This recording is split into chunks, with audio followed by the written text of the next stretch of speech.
Cancer रुग्णांना लागणाऱ्या रक्ताची गरज लक्षात घेऊन अंबरनाथमध्ये श्री स्वामी समर्थ मानव विकास आध्यात्मिक केंद्र आणि टाटा मेमोरियल यांच्या संयुक्त विद्यमानं रक्तदान शिबिराचं आयोजन करण्यात आलं होतं।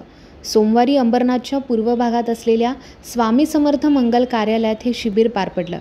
यावेळी 400 पेक्षा जास्त रक्तदात्यांनी रक्तदान करून शिबिर यशस्वी केलं।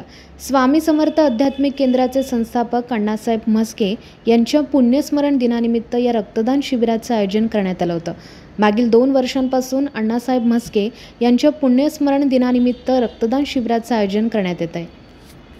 परमपूज्य गुरुवर्य अण्णासाहेब म्हस्के यांच्या 6व्या पुण्यतिथीनिमित्त आज टाटा कॅन्सर मेमोरियल हॉस्पिटल यांच्या संयुक्त विद्यमाने आम्ही हे रक्तदान शिबिर आयोजित केलेलं आहे।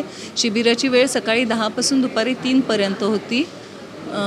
माझे वडील अण्णासाहेब म्हस्के हे सामाजिक कार्य आध्यात्मिक कार्य पहिल्यापासून करत होते।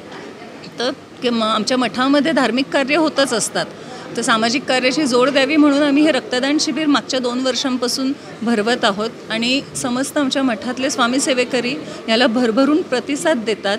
दरवर्षी 100च्या पुढे रक्तदाते रक्तदान करतात। आज पण सकाळपासून जवळजवळ 150 ते 150 लोक इकडे शिबिरामध्ये सहभागी झालेले आहेत।